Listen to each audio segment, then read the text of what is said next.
Baru 2 bulan bercerai, Jenderal TNI ini menikah lagi dengan selebgram asal Turki. Dia mengundang mantan istri dan anak-anaknya yang masih berusia 6 tahun untuk pamer. Namun dia salah. Mantan istrinya ternyata orang kaya anak dari Sultan pabrik tahu terbesar. Begini kisah selengkapnya. Tapi sebelum kita lanjut ke ceritanya, jangan lupa untuk subscribe. Nyalakan lonceng notifikasinya, agar saya semangat untuk menghadirkan cerita yang lebih menarik lagi. Dan jangan lupa absen di bawah. Kalian dari kota mana saja? Nama jenderal itu dikenal luas di lingkungan militer dan sering muncul di televisi dengan citra tegas dan berwibawa. Sebut saja Jenderal Arman, pria berusia 48 tahun yang karirnya melesat cepat dan selalu menjadi bahan pembicaraan. 2 bulan setelah perceraiannya dengan sang istri, Maya, Arman mengejutkan publik dengan pernikahan barunya bersama seorang selebgram asal Turki bernama Elif yang usianya terpaut jauh darinya dan memiliki jutaan pengikut di media sosial. Pernikahan itu digelar mewah di sebuah hotel bintang 5, penuh lampu kristal, karpet merah, dan tamu penting dari berbagai kalangan. Yang membuat banyak orang terkejut bukan hanya kecepatan Arman menikah lagi, tetapi undangan yang sengaja ia kirimkan kepada Maya, mantan istrinya, serta putra kecil mereka yang baru berusia 6 tahun, Raka. Banyak yang menduga Arman ingin menunjukkan bahwa hidupnya kini jauh lebih bahagia dan lebih berhasil tanpa Maya. Undangan itu datang dengan bahasa formal namun dingin, seolah sebuah pengumuman, bukan ajakan kekeluargaan. Maya sempat terdiam lama saat membaca undangan itu. Perasaannya campur aduk antara sedih, bingung, dan sedikit tersinggung. Namun ia tidak menolak, justru memutuskan untuk datang bersama Raka dengan sikap tenang. Di sisi lain, Arman merasa yakin langkahnya tepat. Ia percaya Maya akan datang dengan perasaan kalah dan terintimidasi oleh kemewahan pesta serta pesona istri barunya. Yang tidak Arman ketahui, Maya menyimpan kisah hidup yang selama ini ia tutupi rapat-rapat. Selama menikah, Maya selalu tampil sederhana, jarang meminta apapun, dan memilih hidup tenang jauh dari sorotan. Arman mengira Maya hanyalah perempuan biasa yang beruntung menikah dengannya. Padahal di balik sikap rendah hatinya, Maya adalah anak dari keluarga pengusaha besar yang menguasai jaringan pabrik tahu terbesar di Asia Tenggara, bisnis turun-temurun yang dijuluki banyak orang sebagai kerajaan tahu. Keputusan Maya untuk hadir di pesta itu bukan untuk membalas dendam, melainkan untuk menutup satu bab hidupnya dengan kepala tegak. Malam itu akan menjadi awal dari rangkaian peristiwa yang sama sekali tidak pernah Arman bayangkan. Dan semua yang hadir di pesta pernikahan tersebut akan menjadi saksi perubahan besar yang dimulai dari satu undangan yang penuh kesombongan. Malam pesta pernikahan itu akhirnya tiba. Maya datang tepat waktu bersama Raka dengan mobil sederhana tanpa pengawalan apapun. Ia mengenakan gaun polos berwarna krem dan Raka memakai setelan kecil yang rapi. Keduanya tampak tenang seolah datang ke acara biasa. Beberapa tamu sempat melirik heran karena mengira mantan istri jenderal akan tampil mencolok atau emosional. Namun yang mereka lihat justru sosok perempuan anggun dengan senyum tipis yang menuntun anaknya masuk ke aula. Dari kejauhan Arman melihat kedatangan mereka dan tersenyum kecil. Di dalam hatinya muncul rasa puas karena mengira Maya datang untuk menyaksikan betapa sukses dan bahagianya ia sekarang. Elif yang berdiri di samping Arman sempat bertanya pelan siapa perempuan itu. Arman menjawab singkat itu mantan istrinya. Elif hanya mengangguk tanpa banyak ekspresi. Maya memilih duduk di meja tamu biasa. Tidak dekat panggung, tidak pula berusaha menarik perhatian. Ia lebih fokus menenangkan Raka yang terlihat bingung melihat ayahnya berdiri gagah dengan wanita lain. Beberapa perwira dan istri pejabat yang mengenal Maya mulai berbisik pelan. Mereka heran melihat Maya tampak jauh lebih tenang dibanding saat terakhir kali bertemu dengannya setelah perceraian. Arman sengaja naik ke panggung sambil menggandeng Elif, memberikan sambutan panjang tentang perjalanan cintanya yang baru, tentang kebahagiaan yang akhirnya ia temukan kembali, dan tentang masa depan cerah yang akan ia bangun. Dalam sambutannya, tanpa menyebut nama, Arman menyinggung masa lalu yang menurutnya penuh keterbatasan dan pengorbanan, seolah ingin menegaskan bahwa hidupnya dulu tertahan oleh keadaan. Maya mendengar semua itu dengan wajah datar, tidak ada air mata, tidak ada reaksi berlebihan, hanya sesekali ia mengelus kepala Raka. Saat Arman menutup sambutan dengan tawa dan tepuk tangan tamu, ia melirik ke arah Maya, berharap melihat raut sedih atau penyesalan. Namun yang ia lihat justru Maya berdiri perlahan, mengambil tangan Raka, dan melangkah menuju meja tamu kehormatan dengan langkah mantap. Beberapa tamu terdiam, suasana mendadak berubah, dan Arman mulai merasakan sesuatu yang aneh, firasat yang belum ia pahami, karena untuk pertama kalinya sejak perceraian itu, Maya terlihat bukan sebagai perempuan yang ditinggalkan, melainkan seseorang yang datang membawa rahasia besar yang siap mengubah segalanya. Langkah Maya menuju meja kehormatan membuat beberapa panitia terlihat gugup. Mereka saling berpandangan karena tidak ada nama Maya dalam daftar tamu VIP. Namun sebelum sempat ditegur, seorang pria parubaya berjas hitam yang sejak tadi duduk di barisan depan berdiri lebih dulu dan menyambut Maya dengan senyum hormat. Pria itu dikenal sebagian tamu sebagai Darmawan, pengusaha besar di bidang pangan yang jarang muncul di acara militer. Ia langsung mempersilakan Maya dan Raka duduk di kursi kehormatan di sampingnya. Bisik-bisik tamu semakin ramai. Banyak yang bertanya-tanya siapa sebenarnya Maya hingga diperlakukan seistimewa itu. Arman yang masih berdiri di panggung menegang. Keningnya berkerut. Ia merasa situasi mulai keluar dari kendalinya. Elif menangkap perubahan ekspresi Arman dan berbisik menanyakan ada apa. Arman hanya menjawab singkat bahwa ia juga tidak tahu. Tak lama kemudian, pembawa acara mempersilakan Darmawan naik ke panggung untuk memberikan ucapan selamat karena disebut sebagai salah satu donatur utama acara malam itu. Darmawan tersenyum dan membuka sambutan dengan kalimat yang membuat ruangan hening. Ia mengatakan bahwa kehadirannya malam ini bukan hanya sebagai tamu, tetapi sebagai keluarga dari seseorang yang sangat ia cintai. Dengan suara tenang namun jelas, Darmawan memperkenalkan Maya sebagai putri tunggalnya, pewaris utama jaringan pabrik tahu terbesar yang selama puluhan tahun menopang ribuan karyawan di berbagai daerah. Beberapa tamu langsung terbelalak, sebagian lain terlihat menutup mulut kaget. Nama Darmawan memang dikenal luas, namun tidak banyak yang tahu tentang kehidupan pribadi dan anaknya. Arman membeku di tempatnya, kepalanya terasa berdengung. Ingatannya berputar pada masa-masa ketika Maya memilih tinggal di rumah sederhana dan menolak fasilitas mewah yang bisa ia dapatkan. Darmawan melanjutkan bahwa Maya selama ini memilih hidup sederhana karena prinsip, bukan karena keterbatasan, dan ia bangga pada putrinya yang tetap menjaga martabat meski melalui perceraian yang berat. Raka yang duduk di samping Maya terlihat tersenyum kecil, sementara Maya hanya menunduk sopan tanpa ekspresi sombong. Tepuk tangan menggema di aula. Namun bagi Arman, suara itu terdengar seperti pukulan keras yang menyadarkannya bahwa pesta yang ia rancang untuk pamer justru menjadi panggung pembuka bagi kebenaran yang selama ini ia remehkan. Setelah pengakuan Darmawan di panggung, suasana pesta berubah total. Tamu yang sebelumnya fokus pada kemewahan dekorasi kini lebih sibuk membicarakan sosok Maya. Beberapa pejabat tinggi dan pengusaha besar mulai mendekat ke meja Maya, menyalami dengan hormat seolah baru menyadari siapa dirinya. Maya tetap bersikap tenang, menjawab seperlunya. Senyumnya sopan tanpa sedikit pun rasa ingin membalas. Arman yang turun dari panggung berjalan kaku, wajahnya pucat, langkahnya tak lagi percaya diri seperti sebelumnya. Ia menghampiri Maya dengan alasan menanyakan kabar Raka, namun suaranya terdengar bergetar. Maya menjawab singkat dan jelas, Raka baik-baik saja, lalu kembali mengajak anaknya berbicara pelan. Elif memperhatikan dari kejauhan dengan tatapan penuh tanda tanya. Ia mulai merasakan keganjilan yang tidak pernah Arman ceritakan padanya. Salah satu perwira senior mendekati Arman dan berbisik bahwa ia tidak menyangka Arman pernah melepas perempuan seperti Maya.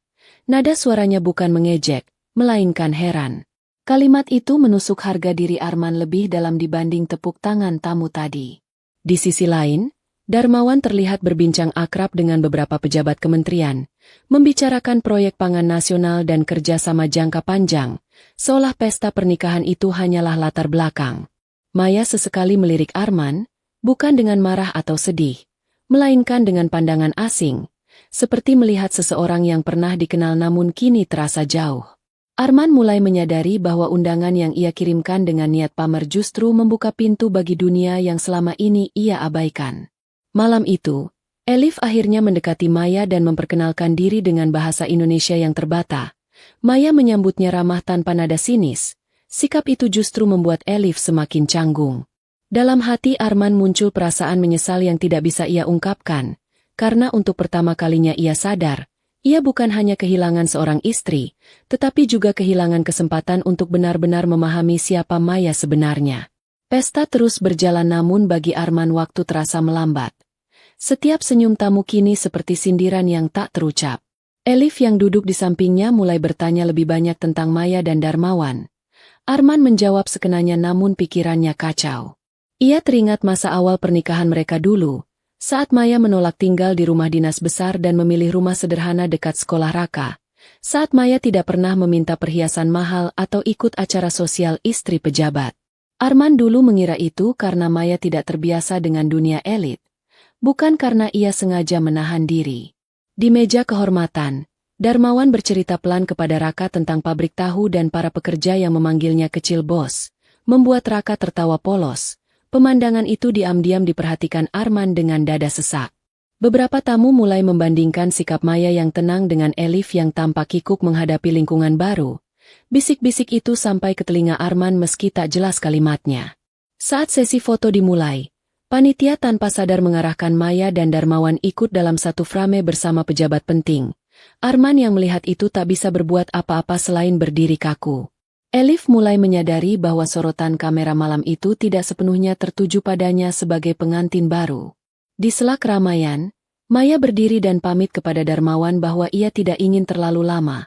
Ia datang hanya untuk memenuhi undangan dan menjaga perasaan Raka. Darmawan mengangguk memahami dan mempersilakan cucunya memeluknya sebelum pulang. Arman memberanikan diri mendekat saat Maya hendak pergi. Ia berkata pelan bahwa ia tidak tahu semua ini. Maya menatapnya singkat lalu menjawab dengan suara datar bahwa ia tidak pernah merasa perlu menjelaskan, karena selama menikah pun Arman tak pernah benar-benar bertanya. Kalimat itu sederhana namun menghantam Arman lebih keras dari apapun malam itu, dan saat Maya melangkah pergi bersama Raka, Arman berdiri terpaku menyadari bahwa kekalahannya bukan pada harta, melainkan pada kesombongan yang ia pelihara sendiri. Setelah Maya dan Raka meninggalkan aula, pesta tetap berjalan namun suasananya terasa hambar bagi Arman. Tawa tamu dan alunan musik terdengar jauh seperti gema kosong. Elif mencoba mengajak Arman berbincang tentang rencana bulan madu, namun Arman hanya mengangguk tanpa fokus. Pikirannya terus kembali pada kalimat terakhir Maya. Ia mulai menyadari bahwa selama ini ia terlalu sibuk dengan jabatan dan citra, hingga lupa melihat siapa perempuan yang menemaninya dari nol. Beberapa hari setelah pesta, kabar tentang Maya sebagai putri pengusaha tahu besar menyebar cepat, bukan hanya di kalangan sosialita tetapi juga di internal militer. Rekan-rekan Arman mulai bersikap berbeda. Ada yang bercanda getir.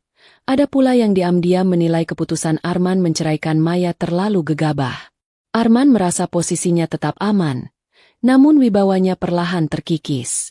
Di sisi lain, Maya kembali ke kehidupannya yang tenang. Ia mengantar Raka sekolah sendiri dan kembali mengurus beberapa unit usaha keluarga yang selama ini ia awasi dari jauh. Darmawan memberi kepercayaan penuh pada Maya untuk memimpin ekspansi baru, namun Maya tetap rendah hati, memilih bekerja tanpa banyak publikasi. Suatu sore, Arman memberanikan diri datang ke rumah Maya dengan alasan ingin bertemu Raka. Maya mengizinkan dengan syarat pembicaraan tetap fokus pada anak mereka. Saat melihat rumah itu, Arman terkejut karena rumah sederhana tersebut kini tampak hidup dengan aktivitas bisnis yang rapi namun tidak mencolok. Percakapan mereka kaku. Maya menjawab seperlunya. Raka terlihat senang bertemu ayahnya namun tetap lebih dekat pada ibunya. Sebelum pulang, Arman bertanya apakah Maya pernah menyesal menikah dengannya. Maya terdiam sejenak lalu berkata ia tidak menyesal, karena dari pernikahan itu ia mendapatkan Raka. Namun ia belajar bahwa cinta tanpa saling mengenal hanya akan melahirkan luka. Kata-kata itu terus terngiang di kepala Arman bahkan setelah ia kembali ke rumah barunya, menyisakan perasaan kosong yang tidak bisa diisi oleh kemewahan atau pujian apapun. Hari-hari setelah kunjungan itu menjadi berat bagi Arman. Di kantor ia mulai sulit fokus dan beberapa keputusan strategisnya dikoreksi oleh atasan, sesuatu yang jarang terjadi sebelumnya. Nama Maya sesekali muncul dalam pembicaraan rapat lintas kementerian karena proyek pangan yang dipimpinnya mulai menunjukkan hasil besar, harga tahu stabil, lapangan kerja bertambah, dan media mulai melirik sosok pemimpin perempuan yang bekerja tanpa banyak bicara. Arman membaca berita itu diam-diam. Perasaan bangga dan sesal bercampur jadi satu. Di rumah, Elif mulai merasakan jarak yang semakin lebar.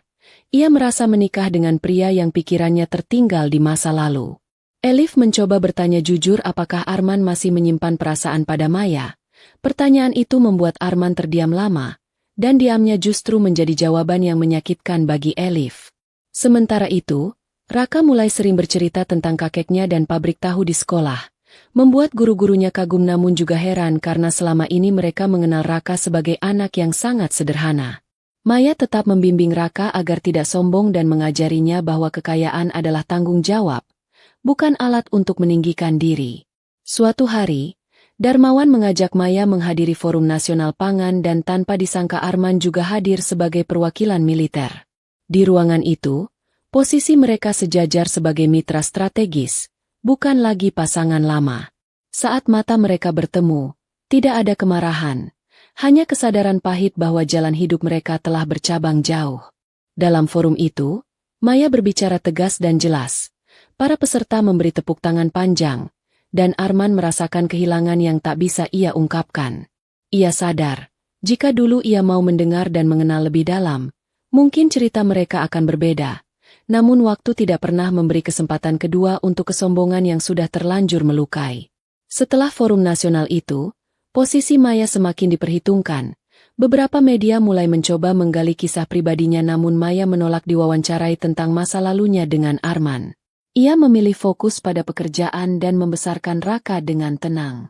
Arman justru berada di fase terberat dalam hidupnya, bukan karena karirnya runtuh, melainkan karena rasa bersalah yang terus menghantui. Di lingkungan rumah, Elif mulai sering pulang lebih awal dari kegiatan sosialnya. Raut wajahnya tak lagi seceria saat awal menikah. Ia merasa hanya menjadi hiasan dalam hidup Arman, bukan partner yang benar-benar didengarkan. Suatu malam Elif akhirnya mengungkapkan kegelisahannya. Ia berkata ia menikah untuk membangun masa depan, bukan untuk hidup di bayang-bayang masa lalu. Arman terdiam dan untuk pertama kalinya ia mengakui bahwa ia salah menilai Maya. Pengakuan itu membuat Elif semakin terluka karena ia sadar pernikahan mereka dibangun di atas ego, bukan penyembuhan. Di sisi lain, Raka mulai menunjukkan perubahan positif. Ia lebih percaya diri namun tetap rendah hati, hasil didikan Maya yang konsisten. Darmawan sesekali mengingatkan Maya agar tidak membiarkan masa lalu mengganggu masa depan. Maya mengangguk karena baginya Arman kini hanyalah ayah dari anaknya, bukan pusat hidupnya lagi. Tak lama kemudian, muncul kabar bahwa salah satu proyek besar yang didukung Arman mengalami hambatan serius karena masalah koordinasi. Sementara proyek pangan Maya justru menjadi solusi yang dipuji banyak pihak. Perbandingan itu semakin membuat Arman tertekan. Ia mulai menyadari bahwa selama ini ia mengejar pengakuan dengan cara pamer, sementara Maya membangun pengaruh lewat kerja nyata. Kesadaran itu datang terlambat, karena Maya telah melangkah terlalu jauh ke depan, meninggalkan Arman bersama penyesalan yang kini tak lagi bisa ia sembunyikan. Tekanan demi tekanan membuat Arman jatuh pada titik terendahnya. Untuk pertama kalinya ia merasa jabatannya tidak lagi memberi rasa aman. Beberapa kolega yang dulu dekat kini menjaga jarak, bukan karena takut, tetapi karena mereka melihat Arman kehilangan ketenangan dan kebijaksanaan yang dulu menjadi cirinya. Di rumah, hubungan Arman dan Elif semakin dingin. Percakapan mereka sebatas hal formal dan jadwal masing-masing. Elif mulai lebih sering pulang ke apartemennya sendiri dengan alasan pekerjaan, meninggalkan Arman dalam rumah besar yang terasa kosong. Suatu hari Arman menerima undangan ulang tahun Raka yang ke-7. Undangan itu sederhana, dikirim langsung oleh Maya tanpa emosi apapun. Arman ragu namun akhirnya datang. Pesta itu diadakan di halaman rumah Maya dengan dekorasi sederhana, namun tamunya adalah para pekerja pabrik, anak-anak mereka, dan beberapa relasi bisnis yang datang tanpa atribut mewah. Arman terkejut melihat Raka begitu ceria dan dihormati, bukan karena status, tetapi karena sikapnya yang ramah. Saat meniup lilin, Raka memeluk Maya dan Darmawan. Pemandangan itu membuat dada Arman sesak. Darmawan menyapa Arman dengan sopan tanpa sindiran. Sikap itu justru membuat Arman merasa semakin kecil. Di sela acara, Arman mendengar para pekerja bercerita tentang bagaimana Maya turun langsung ke lapangan, memastikan kesejahteraan mereka, sesuatu yang jarang dilakukan pemilik usaha besar. Arman mulai memahami mengapa Maya dihormati tanpa harus pamer. Sebelum pulang, Arman duduk sebentar bersama Raka. Anak itu bertanya polos mengapa ayah dan ibu tidak tinggal bersama lagi. Arman tak mampu menjawab selain mengatakan bahwa ayah pernah membuat kesalahan. Maya yang mendengar hanya menepuk bahu Raka dan berkata bahwa yang terpenting adalah mereka tetap saling menyayangi. Kalimat sederhana itu membuat Arman sadar Maya tidak pernah berusaha menjatuhkannya. Justru egonya sendirilah yang perlahan menghancurkan dirinya dari dalam. Setelah ulang tahun Raka, Arman mulai banyak merenung. Ia mengurangi kegiatan seremonial dan lebih sering mengurung diri dengan pekerjaan administratif. Namun perubahan itu tidak serta-merta memperbaiki keadaan. Justru membuatnya semakin merasa terasing. Elif akhirnya mengutarakan niatnya untuk kembali ke Turki sementara waktu. Alasannya ingin menenangkan diri dan mengevaluasi pernikahan mereka. Arman tidak melarang. Ia sadar tidak memiliki alasan kuat untuk menahan. Kepergian Elif membuat rumah semakin sunyi dan Arman mulai merasakan konsekuensi dari keputusan tergesa-gesanya. Di sisi lain, Maya mendapatkan tawaran kerjasama internasional dari beberapa negara tetangga. Namun ia tetap selektif dan menolak proyek yang hanya menguntungkan segelintir pihak. Media mulai menyebutnya sebagai sosok pemimpin senyap, bekerja tanpa sensasi. Arman mengikuti semua itu dari kejauhan. Perasaan iri bercampur kagum terus menghantuinya. Suatu sore, Arman menerima surat resmi bahwa ia akan dipindahkan ke posisi staf khusus, bukan hukuman, namun jelas bukan posisi strategis seperti sebelumnya. Bagi Arman, itu adalah pukulan telak terhadap harga dirinya. Ia teringat bagaimana dulu ia meremehkan kesederhanaan Maya dan menganggapnya sebagai kelemahan. Dalam keterpurukan itu, Arman kembali mendatangi Maya, bukan sebagai mantan suami yang ingin pamer, melainkan sebagai pria yang ingin meminta maaf. Maya mendengarkan dengan tenang tanpa menyela, lalu berkata bahwa permintaan maaf tidak selalu harus diikuti dengan perbaikan hubungan, terkadang cukup untuk menutup luka. Maya menegaskan bahwa hidupnya kini penuh dan utuh bersama Raka dan tanggung jawabnya, tanpa ruang untuk kembali ke masa lalu. Arman mengangguk, kali ini tanpa membantah. Ia pulang dengan perasaan lega sekaligus kehilangan, karena akhirnya ia mengerti bahwa tidak semua yang hilang bisa direbut kembali, dan tidak semua kesalahan diberi kesempatan kedua. Waktu berjalan perlahan dan Arman mulai belajar hidup dengan kenyataan baru. Ia tetap menjalankan tugasnya dengan disiplin meski tanpa sorotan, perlahan menerima bahwa masa kejayaannya telah lewat. Hubungannya dengan Elif resmi berakhir secara baik-baik setelah pembicaraan panjang jarak jauh. Tidak ada pertengkaran, hanya dua orang dewasa yang sadar bahwa mereka salah memulai dengan niat yang keliru. Arman kini lebih sering menghabiskan waktu sendiri, membaca, berolahraga ringan, dan sesekali menjemput Raka sesuai kesepakatan.